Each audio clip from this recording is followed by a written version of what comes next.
I'm here to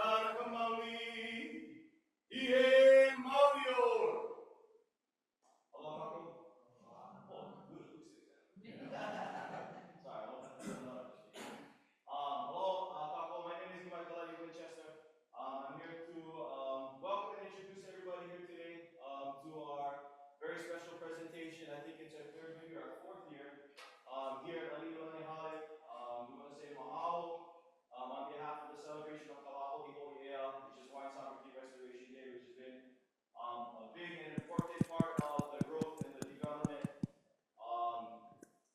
to transform our people. The blind spots in our history, the blind spots in our language, our culture, our connections. In July, we bring those things together in the collective. Anyway. Oh, no, sorry. But in July, we tie our political history with the hands and the feet that turned into the soil today. It's very important at Lā Hoʻihoʻi Ea, and as we start to establish these different events throughout the month to celebrate the many facets that make our Lā Hui powerful, strong, handsome, is to, one, use this moment to remember the famous story of Hawaiian sovereignty restoration, which took place in July 31st, 1843, after a short occupation of the Kingdom of Hawaii under the great king Kawaipuna III, who, under threat of cannon fire, temporarily ceded his authority, his ea, over Hawaii, because of letters that were sent to Her Majesty Queen Victoria. A man by the name of Admiral Richard Thomas was sent immediately to Hawaii with the sole purpose to investigate what was happening to cause this strife in Hawaii between two friendly nations. And so Admiral Richard Thomas came and he saw that a man named Lord George Paulet had acted aggressively without the authority of Her Majesty. And by doing so, insulting the young nascent kingdom and Kawaipuna III. And so to make things pono, to make things right, Admiral Richard Thomas, at a ceremony surrounded with thousands of Hawaiians, thousands of chiefs, thousands of makainana, children to kupuna, in a place called Kula Okahua, which today is Thomas Square. And on that day, July 31st, 1843, the Union Jack, which was raised over Hawaii for 5 months during the occupation, was ceremoniously lowered and the High Hawaii was raised. And thousands wept, they cried, they sang. They were joyous about the return of Hawaiian sovereignty. And on that day was established the famous motto of Hawaii, which became the nation's motto, Ua mau ke ea o ka ʻāina I ka pono. Can we say it together? Ua mau ke ea o ka ʻāina I ka pono. One more time, make it feel good. Ua mau ke ea o ka ʻāina I ka pono. How many of you guys have heard this before?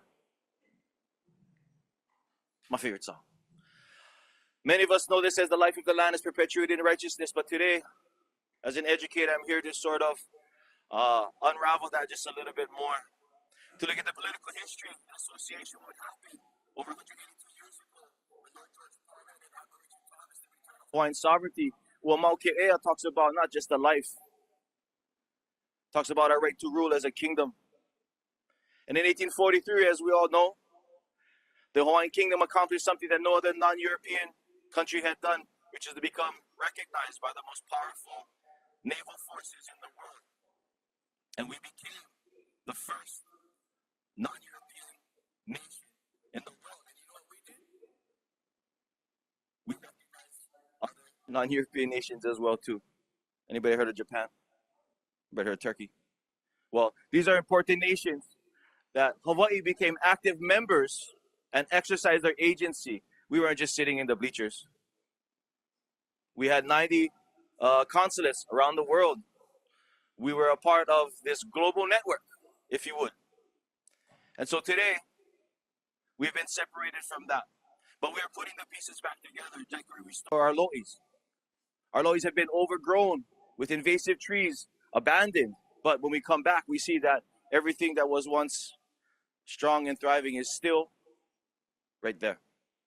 All we need to do is go back to it. And so that's what we're doing here today, go back to our history, to put our hands to the soil, to overturn and to rebuild and to restack and to remember who we are as a Hawaiian people, who we are as a Hawaiian nation.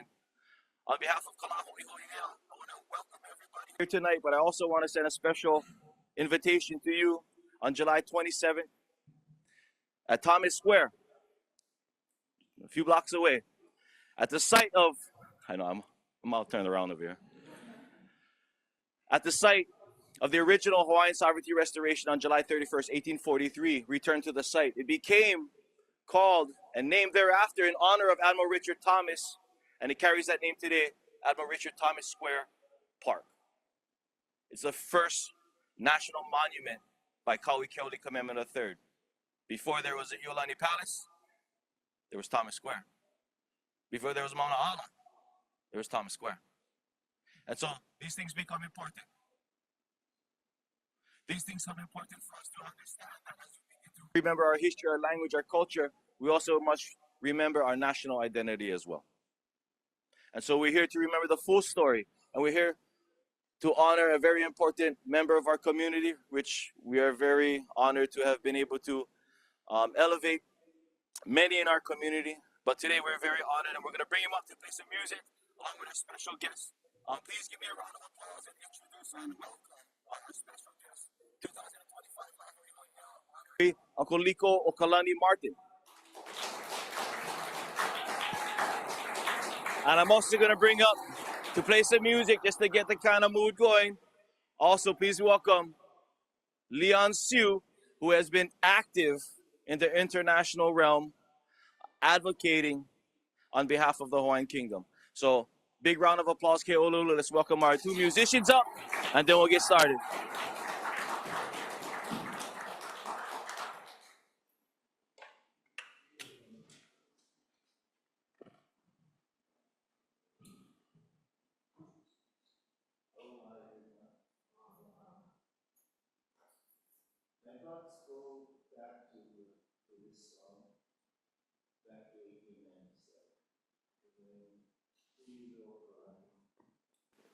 Made her way to Washington, D.C. to file a letter of protest at the State Department, which in the modern time, when you're looking at it, it basically, she laid out what the ramifications were and the things that would occur because of what happened in January 17, 1893. I happened to be in Washington, D.C. for the court case with OHA and the state of Hawaii.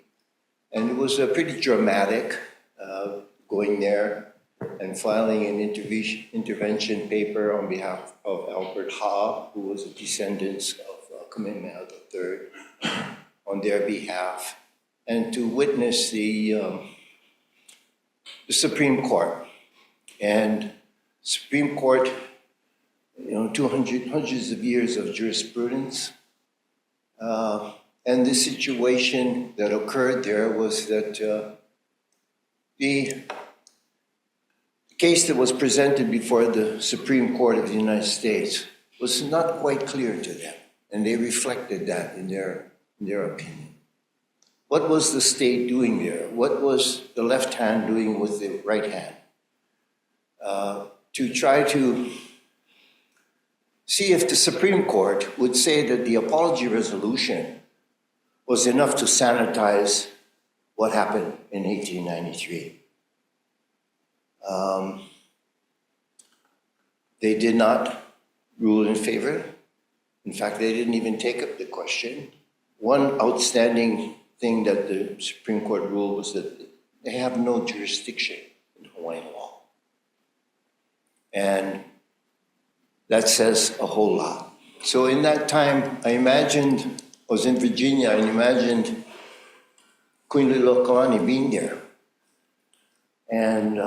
And these words to this song started coming. I imagined it, and it actually snowed in Virginia. And when I got back to Honolulu couple months later, the Department of Interior showed up, just after I had completed writing this song, which is called the Red Ribbon Song. red ribbons referring to the authentication that occurs at the archives when you get an original document. And then, and we played that song before the Department of Interior. And if any of you remember, that was quite a momentous event for Hawaiians across all of the islands. They were ready for the kingdom. They weren't ready for anything else other than that. So from that time till now, from 1897, June 17th is the date of the letter. In 2016, I had been called by Laulani Teal, who for the last 10 years I call her, she's the squadron commander.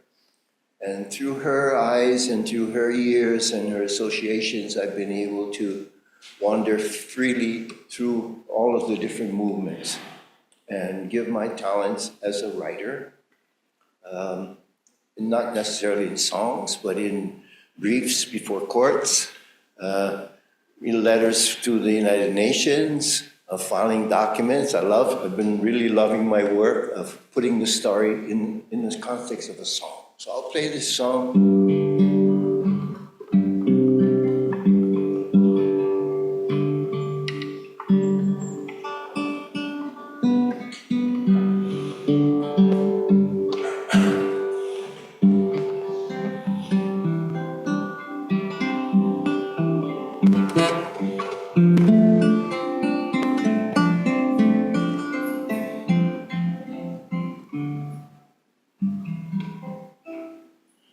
So it was. Sing, let me start to sing. Take two. I think I'll put a cable on, make it a little easier. And at the Capitol, we played this song and kind of brought the house down. We got on national TV that day. Hawaiians ask, "Where's our kingdom?" You know, so song can go a long way. Sometimes it says things that, you know.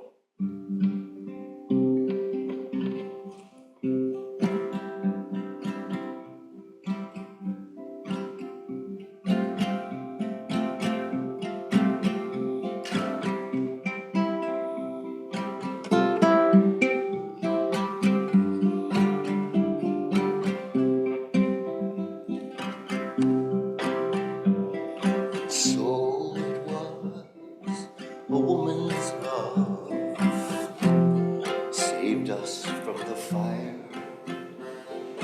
told her people standing down would mean their survival, climbing down from the throne.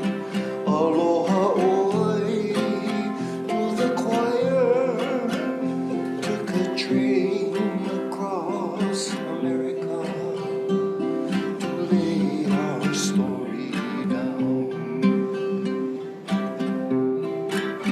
And to the people of America, she prayed that they would find inspiration and heart's compassion for the peace of all mankind, to lift the curse that's held us under wars of wanting for profit and plunder. Behind the truth, the clouds they're under, prisons full of sons and daughters. Red rose dangling from her hair, red ribbons, I can see them everywhere.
thank you to the Queen and the story that she so eloquently, the trail that she left for us to follow.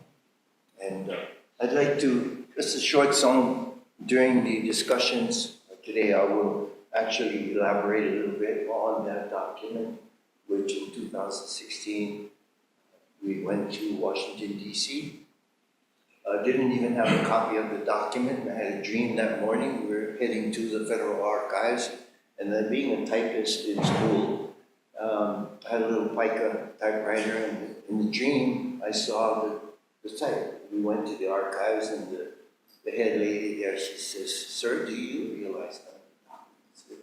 I said, "Well, maybe you can just give me the files, and I'll look at it." So we put it on the scroll, and the first scroll, and up it popped. They had a bunch of them authenticated, then with the assistance and courtesy of Maisie Girono, who I actually ran for lieutenant governor, and she did. It was kind of it was kind of a suicide. Because all I really wanted to say was bring up the apology debate on October 27th when it was brought to the floor that, senators were wondering where this was leading. Where was, what's wrong? Why do we have to make an apology? Senator Inouye rose up and said, "Well, let me assure my colleagues. From the debate, we've been in this debate since statehood, whether or not Native Hawaiians are Native Americans. So this is a quintessential question at the table. And so anyway, we followed the letter. And I want to introduce now a friend of mine from way back, before I actually wrote the music for a song that became known as Waimanalo Blues, originally written as Cooley Blues. That's how I met my friend Leon and Maria. And we played music, and we've enjoyed many concerts together. And in the context of our songs, that we've ended up doing this political, I don't know what it is. It's kind of, it just was the bars singing of the story. But anyway, Leon, I really share a song, a beautiful song that I really love. And I don't know if you've seen Leon and Maria before, many children grew up to them. So Leon, you come and sing this song here. Yeah. Great. He just came back.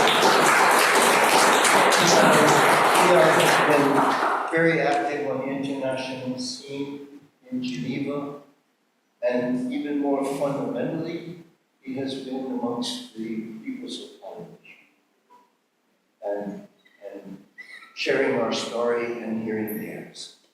And so, Leon's going to play one of my favorite songs.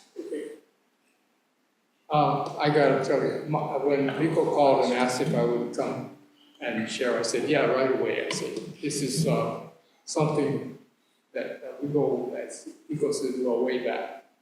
1968, I had completed 2 years of college at the University of Hawaii in Hilo, because it was only a 2-year campus at the time. And so I had to move to Oahu to continue my education. So the first day I'm on Oahu, I'm walking down Kalahiki Avenue with my suitcase and my guitar. That old suitcase and guitar in hand from the Paul Simon's song. Anyway, so I've got my suitcase and my guitar and walking down, and this guy is sitting on the side under a coconut tree. At that time, where the Royal Hawaiian Shopping Center is now, used to be kind of a grassy area, and there were some small shops along the way. And so there were these nice palm trees with grass around it. So my friend was sitting, this person was sitting there, and he looked at my guitar and said, "Hey, brother, can you play that thing?" I said, "Very sure." So I sat down, played a few songs, and then he asked, "Well, where are you headed?" I said, "Well, I'm going to look for a place to stay." He said, "Well, come stay with me." And I said, "Oh, great, okay." And the person's name is Hank Herberstrom. Some of you know Hank as one of those intrepid activists, and just an amazing person. So we got to be really good friends. So 2 days later, we get invited to a party the end of Kalahiki Avenue at the foot of Diamond Head. So we go to the party, I take my guitar along, playing some music, and in walks this other guy with a guitar that looks just like mine, and it's Liko. So first day I'm there, I meet Hank Ferguson. 2 days later, I meet Liko, and we've been fast friends ever since, and got into lots and lots of interesting and some mischievous, but mostly amazing experiences that we've had together. As I started playing in Waikiki, then Malia and I became much more well-known. And so we began to be asked to play at different things, like a rally to save Kalama Valley. Liko was there too. And so we'd be playing at these events and people getting arrested and stuff. And then we would have these concerts in support of that. So Waiahole Waikani, Protect Kaho'olawe, all of these causes called for musicians to show up. So that's how we got involved. Just sort of like rubbing shoulders with the real activists who were on the ground, fighting for our rights. So anyway, so that's our start. And I just really, back in 1972, I think, yes, it was 72. Well, Liko wrote Waimanalo Blues, or Kuli Blues in 1970. 69. Thor wrote.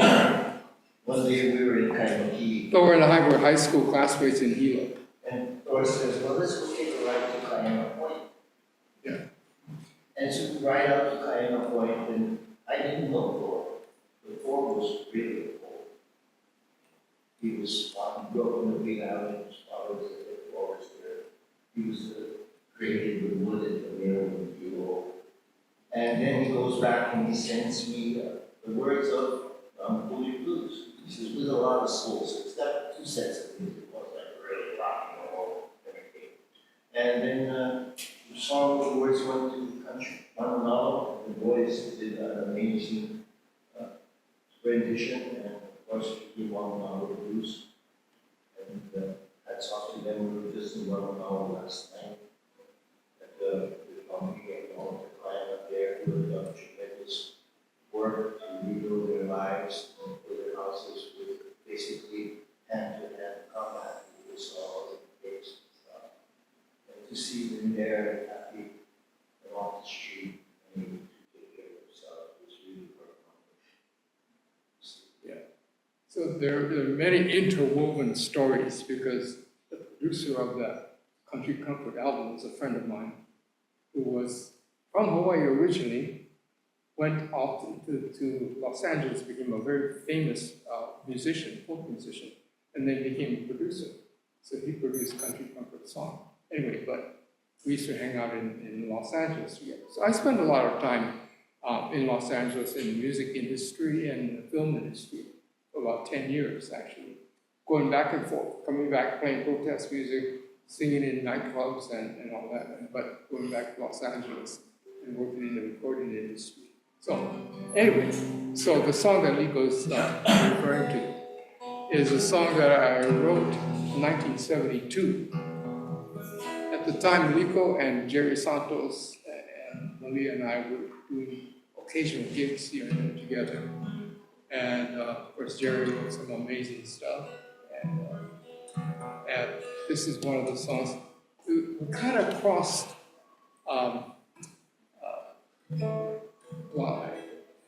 some of our work kind of fed to the other. So at the same time, we both came up with this term, concrete castles, looking around at the hotels that were being built. Of course, as you know, after statehood, there was an explosion in the hotel building, and there were construction cranes all over the place, and all these high-rises were going up. So somehow, he and I both heard the phrase concrete castles. So he included that in one of his songs, and I wrote that into this song called Concrete Castles.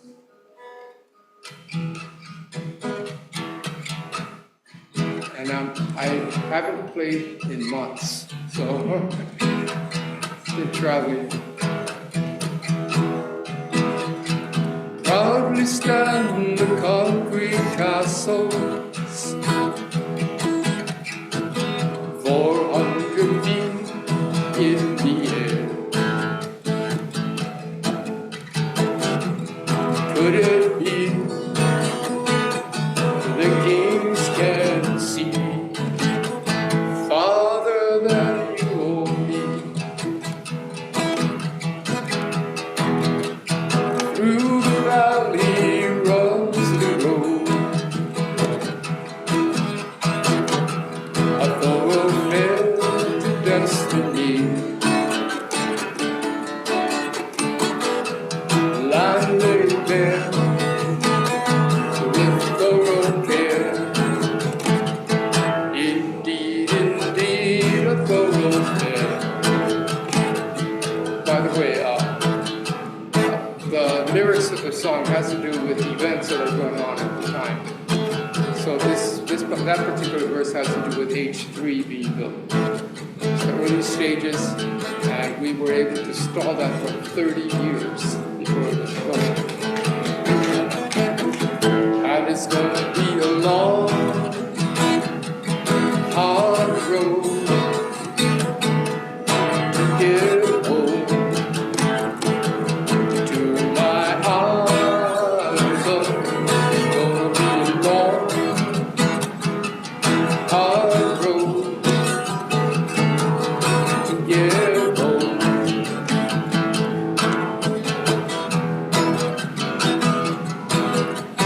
Through the mountain to the plain, they have taken our rain. Waters flow where others grow. The column knows it's not the same. Had to do with the Waihoʻi Ditch Trail tunnel, taking waters from the windward side to central Oahu. And it's going to be a long, hard road to get home to my island. Gonna be a long, hard road to get home.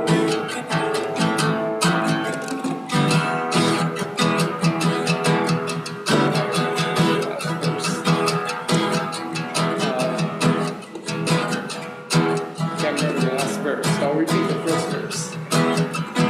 Proudly stand the concrete castles 400 feet in the air. Oh,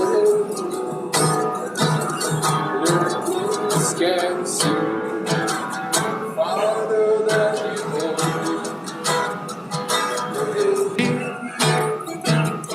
The kings can see farther than you want. And it's gonna be a long, hard road to get home.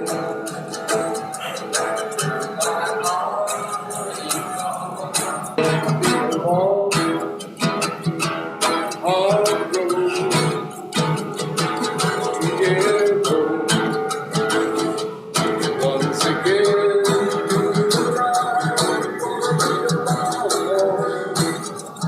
hard road.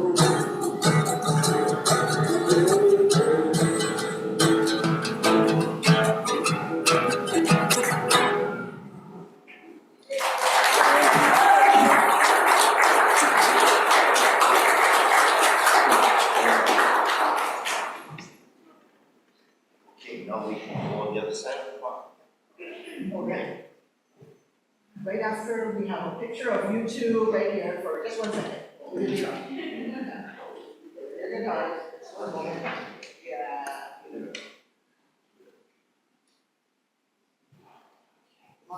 Yeah, so take a seat on either side right over there, okay?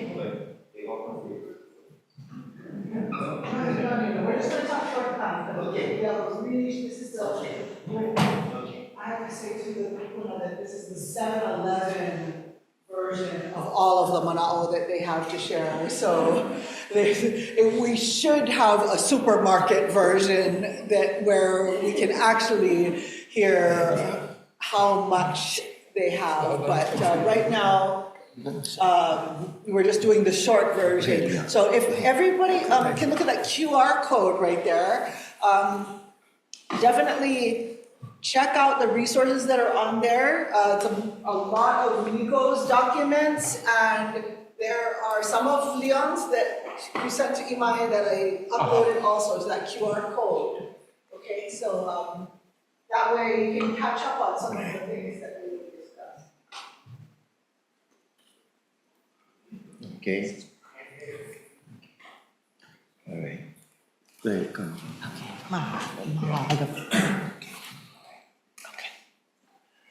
Okay. Lala is going to be the moderator, and okay. Thank you so much for letting me moderate, and I'm so sorry to have to cut short earlier. Short and sweet, and you're on. Yeah. So, Mahalo, everybody. I'm glad that both of you actually covered a lot of what I was going to ask in my first question, and I wonder if you can each elaborate a little bit more on it. Here you are, two of our nation's greatest musicians, I'm going to say, from a long time. And both of you went from doing this musical work into doing actual international work and work directly for our nation in the legal frameworks of many kinds. How exactly do you see your music flowing with that work that you took on? And I guess I'll start with Liko. okay. Well, as you heard the Red Ribbon story, to actually find out last year that my great-grandmother was arrested and imprisoned in ʻIolani Palace behind that white curtain for allegedly smuggling guns in hollowed-out banana stumps was really brought it home for me. Growing up on the beaches at the foot of Diamond Head and in this building where my mother retired as a clerk for the family court, and my grandfather and was a supervisor during the territorial days. So between Honolulu Hale and Kamehameha statue was my babysitter after school. And so I'm very familiar here in the days when the blind vendors were here. And so music, when I grew up, not being allowed to learn Hawaiian language, as pretty much everyone knows, and that's sort of a common thing that has occurred in indigenous people around the world, stripping them of their language. I grew up with music. At a very early age, I was passing out cards to get my grandfather elected. We'd wait till the middle of the night in City Hall for the votes to come in from a place called Miloli'i, or a place from Ka'u, or a place from Kaunakakai. I had no idea where these places were.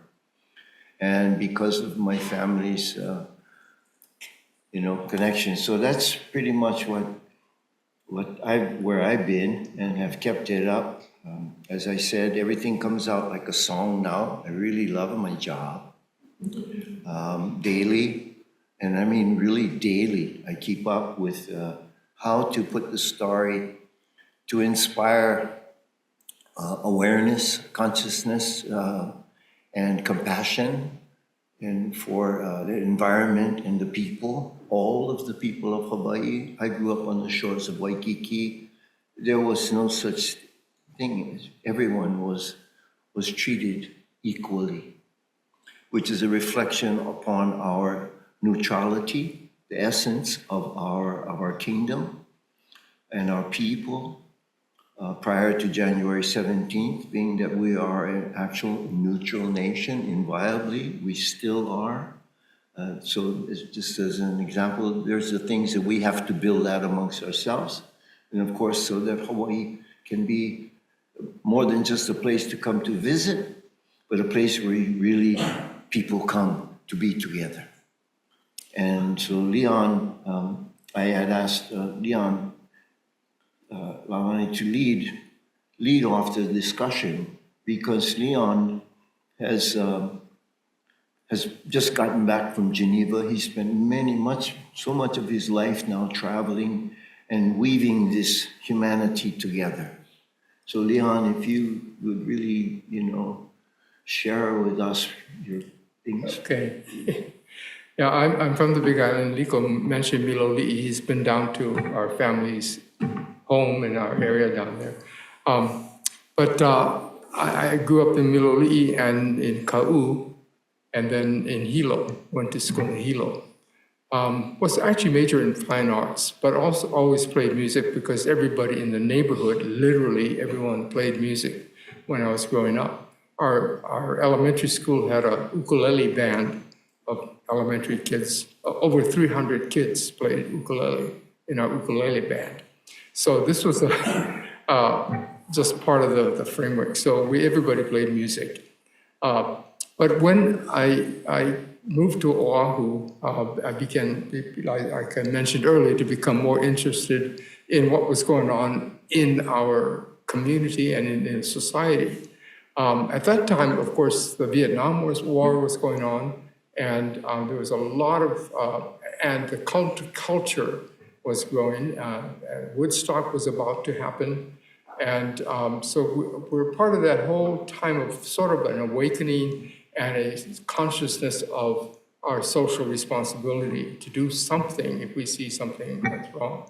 So that's how I was oriented musically, because a lot of the protest songs of the 60s in America really rang true. So I spent a lot of time in folk music and spent a lot of time interacting with people who were playing folk music here in Hawaii as well as elsewhere. So I got to meet quite a few prominent people over the years. But Malia and I had a career going, and like I said, we spent a lot of time touring in California and the rest of the United States, across the United States, as well as spending a lot of time in the film industry and in the music industry in Los Angeles, doing music production and film and composing. So one of our adventures took us to London, where we recorded with the London Symphony Orchestra a piece we had written. And that's the only Hawaiian orchestral piece ever written still. And we recorded that over 40 years ago with the London Symphony Orchestra.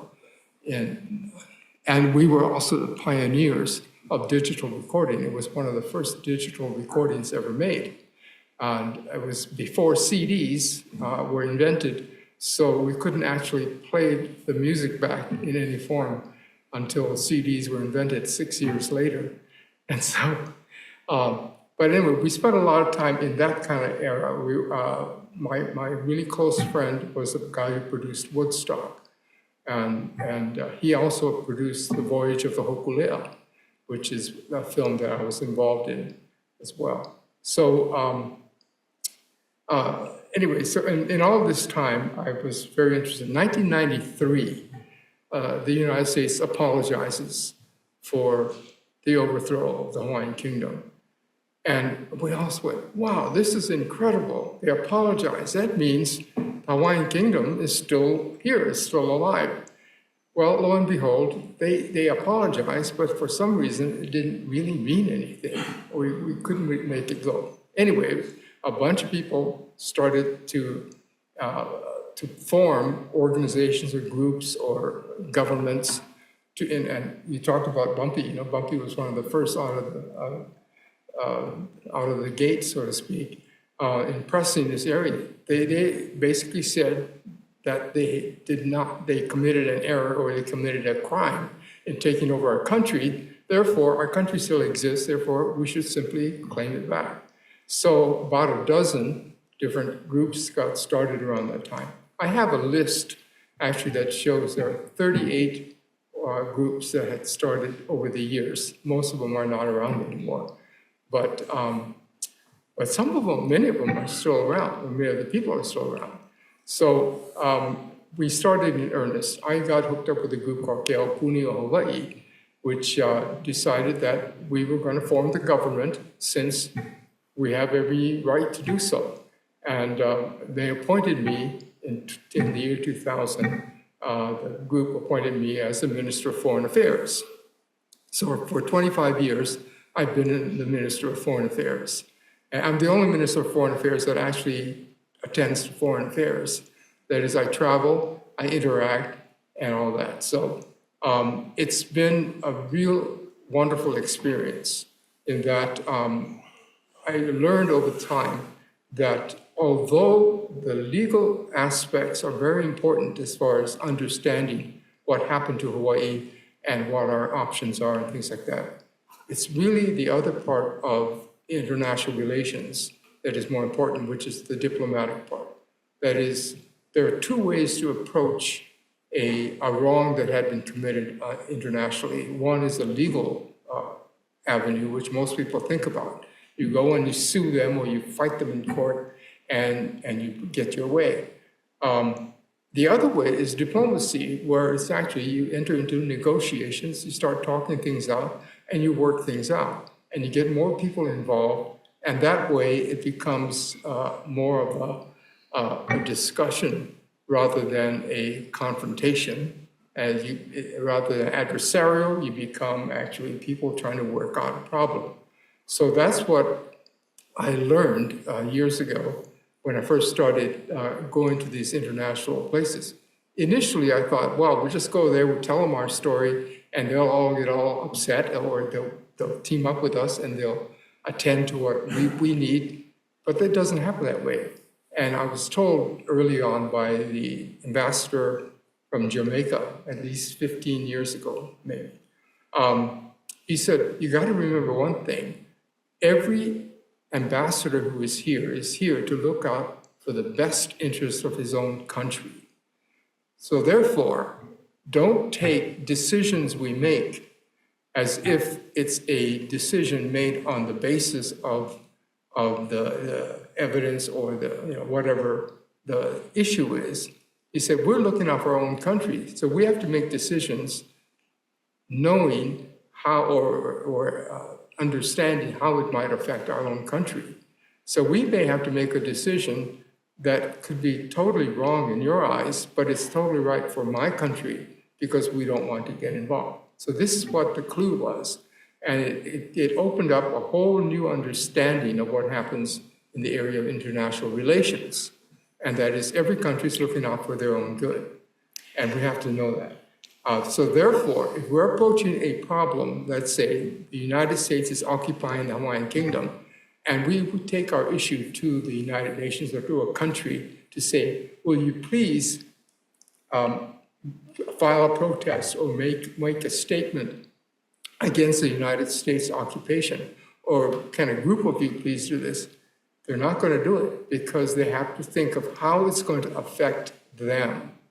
And this is where the kind of the stalemate is at the UN as far as getting anything done.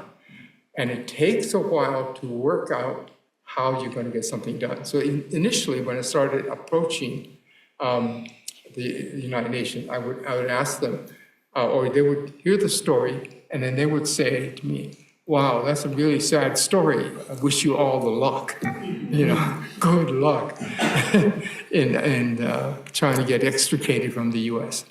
A few years later, I would be with them again. I would be talking story and saying the same thing and still being very positive. And they would start to say, well, do you really think it could happen? Do you really think you can get away from the United States? And then about 5 or 6 years later, they started to say, what do you think we can do to help? So now they're starting to think, maybe this can really happen and we might be able to help. This last trip I made to Geneva, several of them came up with plans or proposals saying, what do you think if we did this? Will this help? And I tell you, a couple of those proposals were really, really good. And we're on the verge of really making a major breakthrough within the next few months, I would say. So this is where we're going with this. Mahalo, mahalo. Yeah, And thank you. we're quickly, the time is going Yeah. pretty quickly. So again, this is the 7-Eleven version of such a big That amount was of the 7-Eleven. Yeah, so The drive-through, huh? So my next question, relating to that, is given these realities that people face on the diplomatic level and even on the state level, right? Here we are in the state Supreme Court building. Which is So- the Hawaiian Kingdom Court. Which is the Hawaiian Kingdom Court, right, exactly. So given that we're in this illegal occupation, and people at this point, many people know that and understand that, but are in that same situation of not feeling empowered to do anything about it because of how it would affect them or otherwise, what would your recommendations be, each of you, a short version, as to what people can do when they're within this occupation, and keeping in mind the judicial level, what can people do within this situation that we're in to make things better and move things toward what you're saying? Tell them I'm going to have to excuse myself to go to the restroom Okay. for a minute. But When we will have Liko answer first. Okay, I will. Well, I'm going to prep up to have some comments from what Leon, some of the work that he's done and provided. So in my world, growing up in these buildings and knowing how to type really good, from the 70s, I facilitated for community action programs. People need to fill out forms, they need to put together. They'll be sitting at the table on Molokai talking about, oh, Bishop Estate, and we bring in all the kids here, and these are the so-called problem children. We don't know what to do with them. And I'm over there and I'm drawing out, oh man, I'm drawing out, a warehouse, and we're getting at nets and this and that. And for the most part, I've been told, well, not now, Liko, not now. But that was many years ago. Now, those are the things that we need. So in my interaction, your question, What can people do? it depends where you are.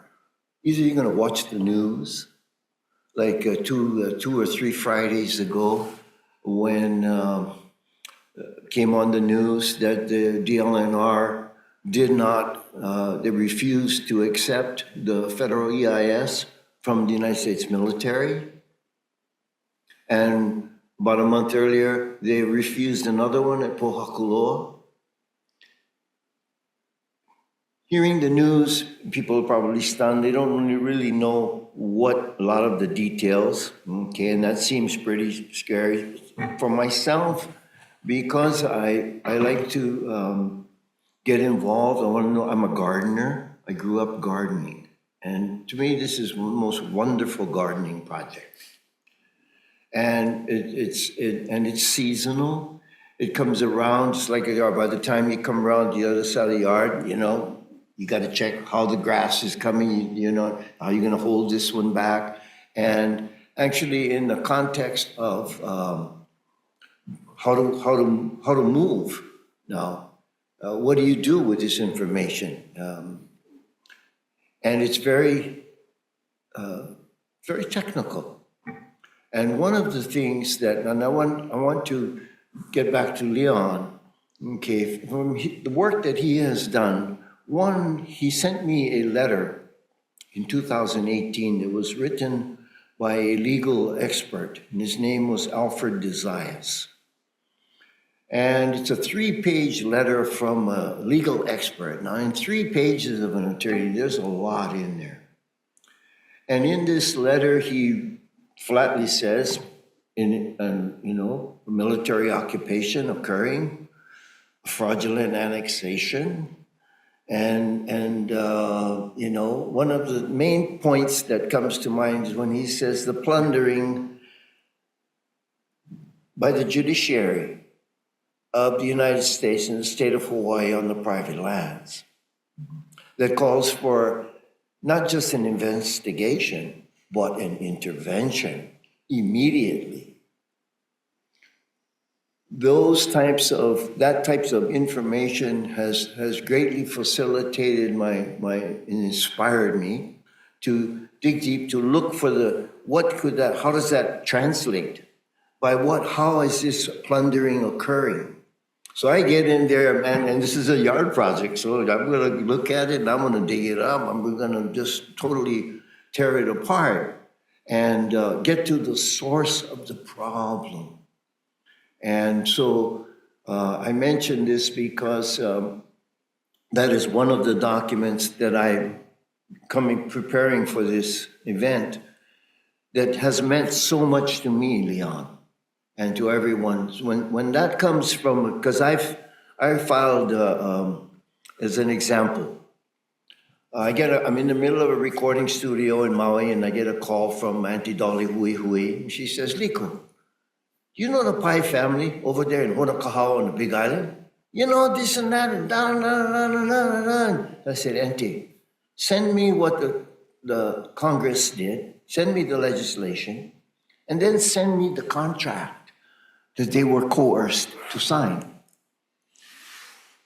And when I saw that, I had come back from the United Nations after being invited by the Alaskan delegation, who, when the Alaska Native Claims sort of settlement occurred, which is a whole nother story, the suicide rate just went skyrocketing because in came the money, in came the drugs, and in came the marshals to tell them that you can't hunt caribou. So I was invited to go with him, actually went to the United Nations, entered the library through the courtesy of Dr. Noel Brown, who at that time was the Director of Environmental Programs, and saw what was submitted with respect to Hawaii.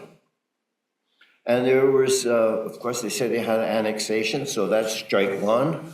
Okay, there was no annexation. And then they started, going down in issues on land tenure. There's certain lands set aside for the Hawaiian people. Well, that's the Hawaiian homes. That's apartheid. And I sent these letters back to the Office of Hawaiian Affairs. And Uncle Manuroy and Kamiku'ulukoi came to look for me, and I brought all the documents to Oha. That was a great day, a very rare day, because the question was, did we really lose anything? What's our program here? Can we really get going to do things? And so it was a wonderful day, but a rare day. So I just want to share, because I'm with Leon, because Leon was the one who sent me that letter. And it has so much of where we are now, the conditions in Hawaii with respect to January 23rd, Governor Green Declaration on Homelessness. I mean, it's utter destruction out there. And to just a note, you can find the actual letter just on that QR code, so that would be very good.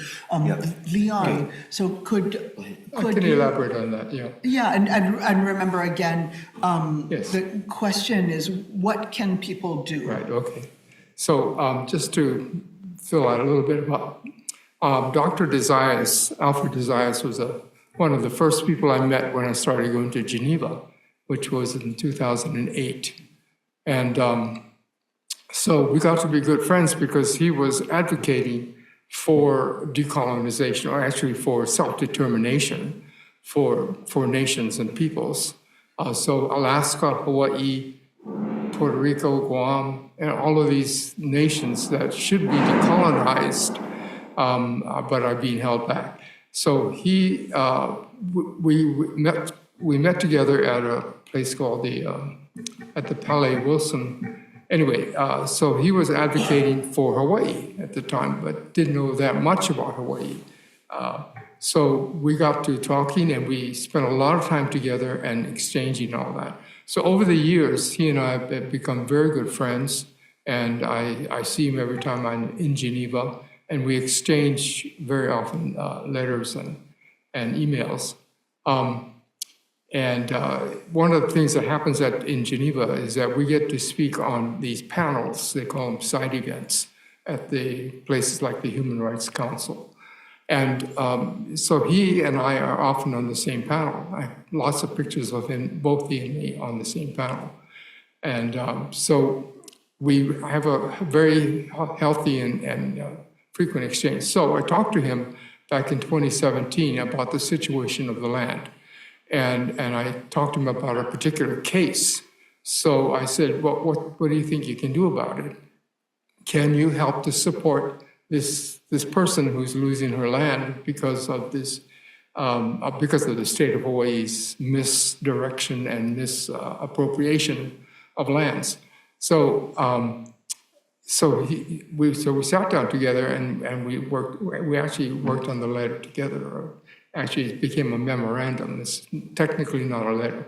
It's a memorandum to the courts, to the judges that were handling this particular case here in Hawaii.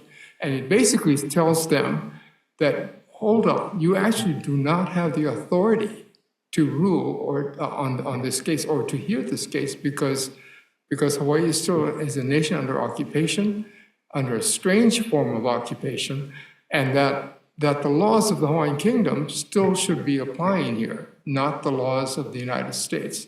So he makes it really clear in that. And then the other memorandum he sent after that elaborates on that quite a bit. So this has been a memo that has been used many times with great success for people to at least hold off the judiciary of the state of Hawaii from continuing its plundering of our people.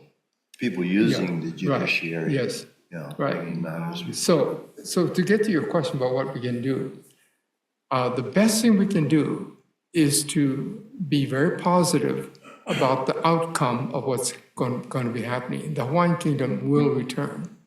And what we need to do, instead of continuing to complain or to fight at these things, is to make plans for the future. We have to start thinking of ourselves as a sovereign nation. We have to think of Hawaii as, and the decisions we have to make and the priorities we would have to put. So we need to think of what really is a nation. The nation is the people, right? To keep the people fed and to keep people happy. That's basically what a nation is. And if we go to work on that, you're talking about gardening and all that, we need to bring back our agriculture. We need to be able to feed ourselves. If we can't feed ourselves, we're not independent. If we can't provide our own energy, we're not independent. If we can't take care of our own environment, we're not independent. So we need to start thinking in terms of how do we live. And of course, our ancestors had all the answers to that. All we need to do is look at what they did and how they acted responsibly in taking care of the ʻāina so that the ʻāina takes care of them. We get back to that attitude, we take care of one another, and we put the people first in our considerations, in our lives. Then we're on good. Yeah, So we're supposed to move into questions and answers right now, but I can see that you really want to add something. So just want of all the circumstances that I've been involved in, what stands out? One incident stands out the most that buttresses what Alfred Desaias, Professor Desaias, has laid out. It buttresses the time when we were still under the United Nations, okay? And an event that took place in 1955, when there was a consolidation of things Hawaiian, they called it Hawaiʻiana. The revised laws of 1955, Volume 1, Chapter 14, entitled Certain Rights of the People, Hawaiʻiana. Now this is in 1955. So in 2000, year 2002, I'm on Kauai, and the developer LLC EWM out of Las Vegas says that they're going to come and take 400 acres, they're going to take Lihue, and they're going to develop whatever they're going to develop. So some friends of mine called me, and they're, very, very old school. The Taro get their horses and everything. They're not political at all, but we filed some documents because it was a large event, large development. We filed a letter before what was called the Historic Preservation Review Commission, not knowing where this commission came from, where its authorities were at all. To our surprise, the unclassified memorandum that came from the Kauai Historic Preservation to the planning department to inform Walton Hong, who was representing the EWM, was that it's very specific. It said you must resolve issues of title, you must protect the Ahupua'a lifestyle, you must consult with the acting konahiki, you must respect all of the trails and paths. It was a dictate. Where that came from at that time, I had no idea. But the force of that stopped that project. It still proceeded, but with a lot more of those considerations. Okay, that's a really good example of using something within the illegal system in order to move forward out of this. We need to move into question and answer, but I do want to just ask you both really quick if I can.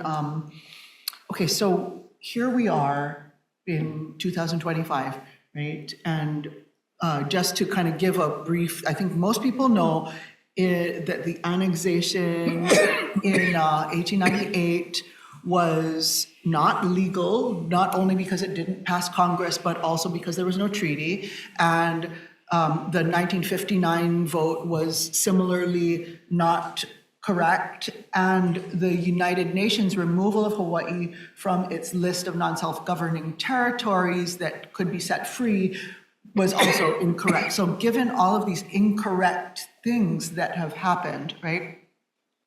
And given I've heard that you both meant country under an illegal occupation.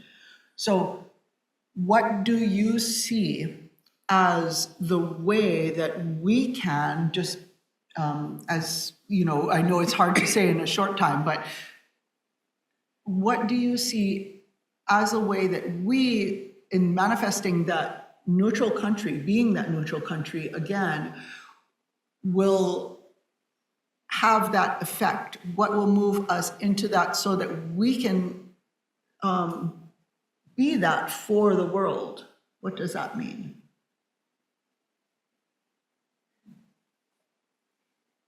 Process. Yeah.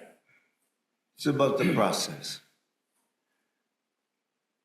And the process that I particularly have, because it's like every document that I write, it's got to come out like a song. That's the thing with being a songwriter and a gardener. So, and I'm working, one friend of mine told me, he says, Liko, sometimes it's all in the presentation. He's a cook. And sometimes it is in the presentation, because we still have that one can of sardines, we get the onion over here, and we just only have so much ingredients to work with. Pick whatever comes to you. For me, in recent time, 1893, we filed the letters. That's an issue, international issue, working backwards. Right now, the questions about the intent of the apology resolution. Was it genuine or was it not? And so that's where I am, and I'm to the point where I've filed letters in the Senate Foreign Relations Committee, very extensive letters, also requesting oversight before the House Committee on Oversight. all the way back to Mauna Kea, when Elijah Cummings was still there as chairman. And so there's different process. Under the law of nations, under the United States Constitution, there is process there when you're going to engage with congresses and conferences. Okay, so that's one of the ways in which I am proceeding specifically to get to the root of the story. Okay, because of the situation and the conditions on the ground. The conditions on the ground in the garden require in-depth understanding, a lot of compassion, because the conditions on the ground are horrific. Okay. As example, 2 days ago, day before yesterday, I'm filing for a first EIS for a development on Kapa'a and Kauai. Most people don't know the entire Ahupua'a of Kapa'a are the Crown lands. What were they doing in the auction of 1900? What is this developer doing? What does he know? What does he know or knows and does not want to come to the forefront? So this is how I get engaged, by getting involved. I'm a part of the, they'll have to contact me because I actually, so those are ways in which you get involved. My phone is like a 911. And fortunately, there are other people who are concerned, especially when it comes to environment. And only recently I have the, support of attorneys, and a lot of that. So that's what you do, and I've posted a huge volume of documents. Today, Lala was going, she calls it like a 7-Eleven store. I said, it's like watching a World War II movie and you're getting ready to invade an island and you see the destroyers and the battleships and they're just firing their guns. That's what is on these files. All kinds of references, great information, Supreme Court cases, Rice versus Cayetano, recommendations from the United States Commission on Human Rights saying we're entitled to international solutions. These are things that were there. They haven't been given their due. Okay, there appears to be a disparity in the genuine of the really intent and spirit of the apology resolution, which I'm really focusing on, and of course filed. There's so much for you to read there. And I should mention also that if you for any reason can't scan the QR code, you can go to likomartin.org, and that it's basically a blog post. So that has all those documents linked into it, and also some of Leon's. So you can do that. Okay, so maybe we can get Leon's answer, and then we might have a moment for a question. Yeah, okay. What's that? Yeah. Mahalo. You find it very interesting reading. As an example, I've studied the Tokyo trials particularly. Okay, what do you do? The situation in Hawaii, you don't have conventional warfare. The application of the Nuremberg principles is out of place in Hawaii. What applies in Hawaii? You must look to the Tokyo trials, where you're dealing with the criminality in the domestic law, which evolved into the International Criminal Court. As an example, on Mauna Kea, when I was going to go up there, I prepared a document basically informing the officers who were there of what they don't even know they're involved in, okay? And it's written in a form. You can go to that form and you can apply it. It's not just applies to me. It can be applied in so many dimensions, okay? And did it have an effect? I think it really did have an effect on Mauna Kea. Because when Lino came up the next morning, I asked him if he had read the document, and he was the head of the law enforcement. and he did read it. And the care that was given was extraordinary. And of course, it did not go forward. And then the whole case was dismissed because what became evident was that the judiciary had not been following due process in so many cases. They were just blanking instead of following due process of law where you had to go and an officer had to fill out. They're not doing this. So you do that for 60 years. Okay. You look at the prisons and you look at what happened to the people. So this is, just. So mahalo, Liko. I know there's so much to say, and it's so hard that we have a hard stop in 10 minutes. But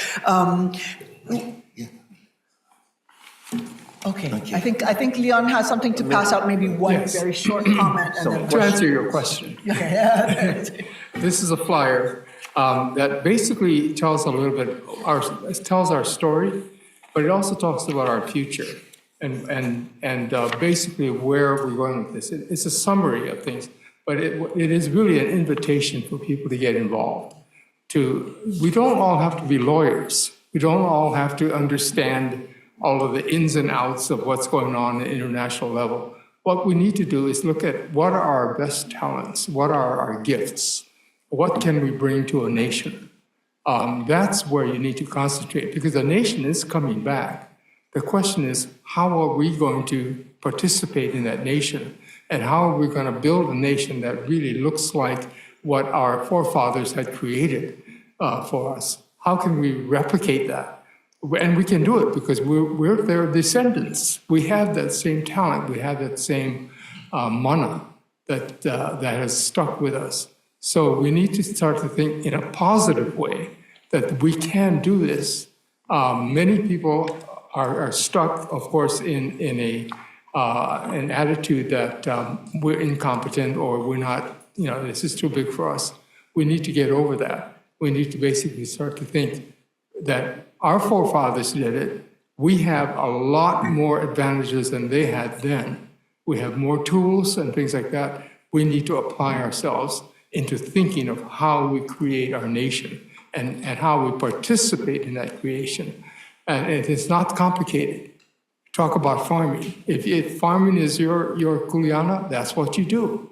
You farm, and you do that to the best of your ability. If it's making music, you make music. Whatever there is, just find the place where you can contribute to this, to this community and to this ʻāina and to our people. Mahalo. Actually, we're going to have to wrap. So maybe you can say if it's like you have 3 sentences. 3 sentences.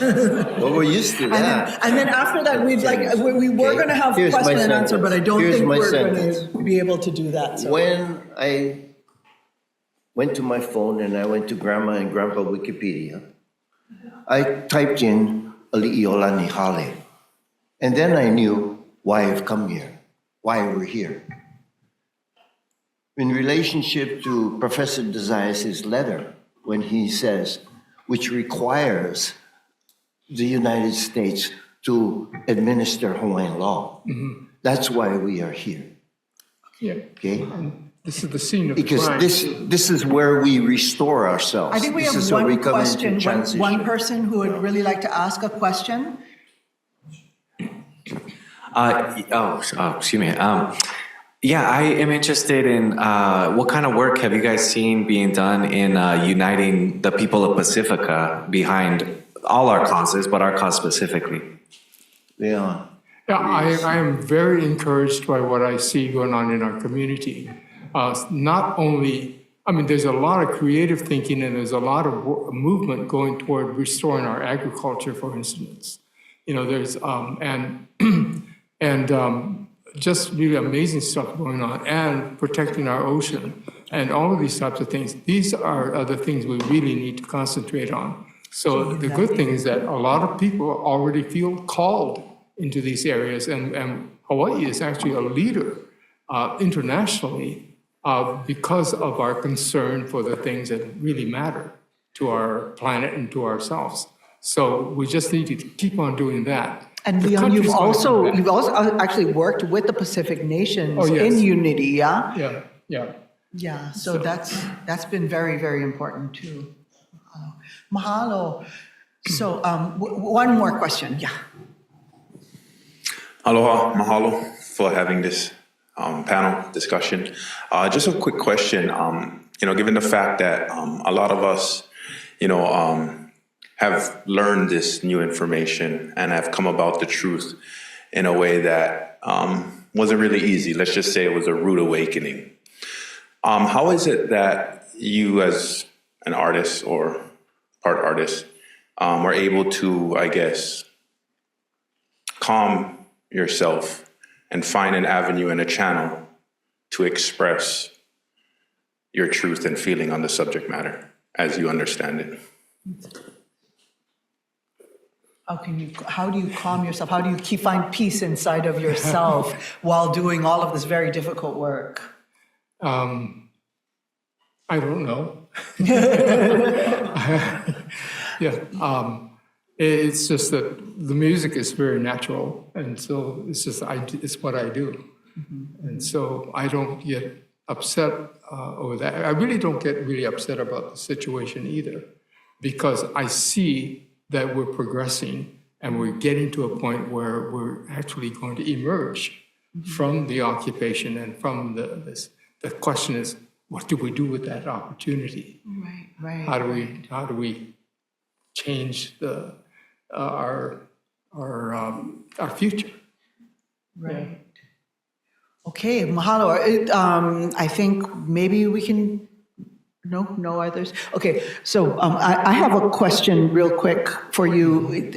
As a neutral nation, do you think that the other nations of the world are seeing the value of what that would mean if Hawaii, rather than a center of militarism, was a center of peace? Do you think that other nations of the world see that value? Yes, and the idea of peace, of course, is very prominent. There are only a few countries that are participating in making war. The rest are really very neutral. All of the Pacific, for instance, the Pacific countries, except for those that the U.S. has dragged into their sphere of influence, like Hawaii and Guam and Micronesia, Marshall Islands. But the rest are, in fact, the Prime Minister of Fiji 2 years ago proposed an ocean of peace. And so that has been adopted, or is in the process of being adopted by the Pacific Islands Forum, which is all the 17 nations in the Pacific, adopting the ocean of peace. Soli Nihil was, really a major contributor or participant in the nuclear-free Pacific. Nuclear-free and independent Pacific. Right. And so that is actually the policy in the Pacific, nuclear-free. Hawaii and a few other places are the only ones that have nuclear weapons. So Hawaii can get back in. One of the amazing things was Kalakaua. And actually Kamehameha II, anyway, all along, they were all very conscious of their family in the Pacific, and that they all saw that there was a responsibility to work together as the Pacific, or as Oceania. And so Kalakaua actually started up a confederation, and there's a fabulous book written by Lawrence Gonshore about Hawaii being a major leader in this whole idea of a peaceful, decolonized Pacific. And I was in Geneva, I was in Bern, Switzerland, at the Swiss archives, and I found one of Kalakaua's letters, basically telling the nations of Europe to back off from colonizing the Pacific. And basically that the Hawaiian Kingdom was heavily filing a heavy protest against the colonization of the Pacific. This is in 1882.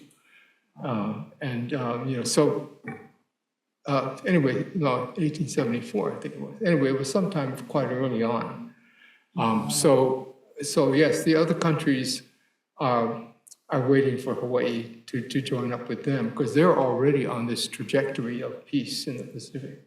Mahalo. You know, we're up against our hard stop right now, so so we're going to have to end here. But mahalo, and I think we're able to go downstairs. Yeah, so we can people can talk story too once we get down there.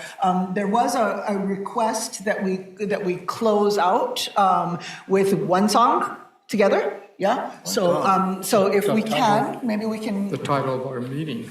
Yeah, maybe we should probably play All Hawaii Stand Together, yeah. And dedicated to Don Ho.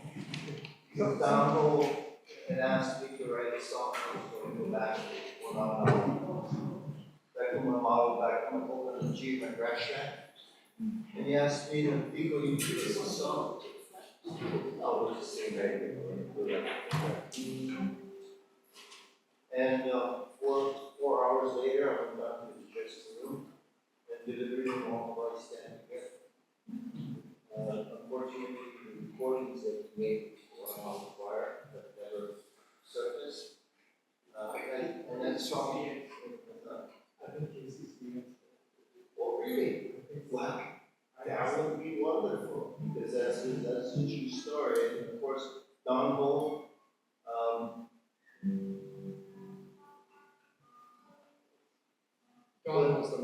what Donald said to the congressional committee, he says, he's observing everybody coming in and testifying, he says, you know, it seems like we're coming here as beggars. And that's problematic. But there's been, you know, so that was Don. Don, people loved people. His business was all about people, caring. Everybody from the person who emptied the rubbish, they had a mortgage to pay, he took his cut and the rest went there. And Don Ho totally supported the trips to, totally involved with this.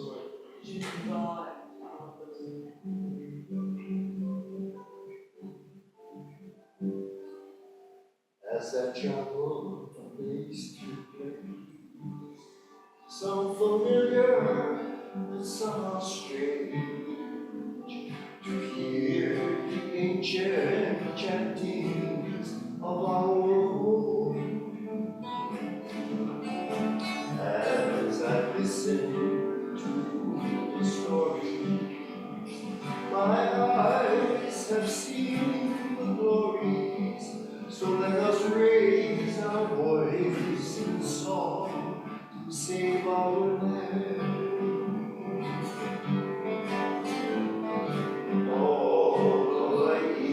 Stand together. It is now and forever. Raise your voices and hold your banners high. And we shall stand as a nation to guide the destiny of our generations to sing. Praise the glory of our land. From within stone walls and cities of refuge, we learn the sacred ways. Upon white people's valley floor, the ancient battles rage, and from the barren slopes of Kalahiki and shores of Kahaname, we shall claim our lands from the barking sands to the valleys of Hanalei. So all Hawaii stands together. It is now and forever to raise your voices and hold your banners high. And we shall stand as a nation to guide the destiny of our generations, sing and praise the glory of our land.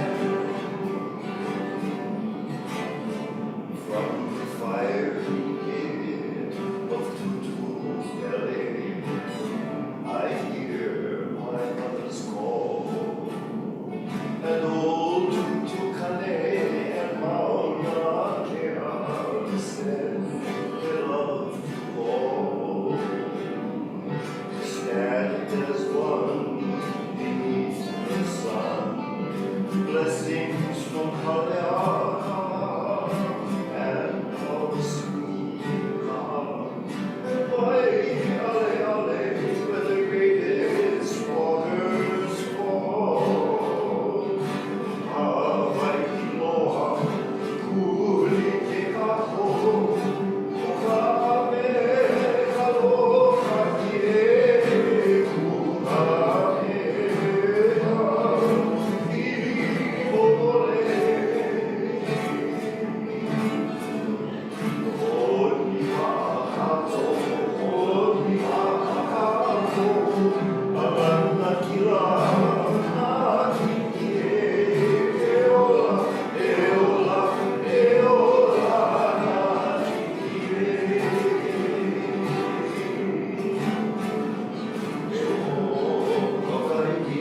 Stand together.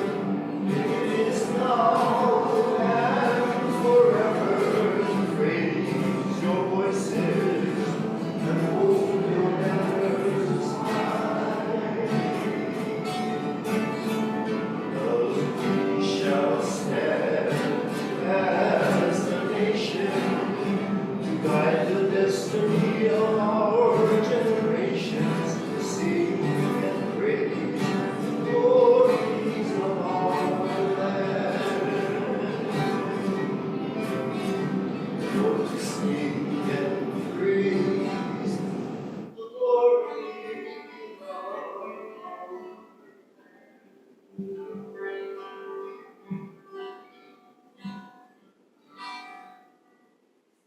Thank you for coming.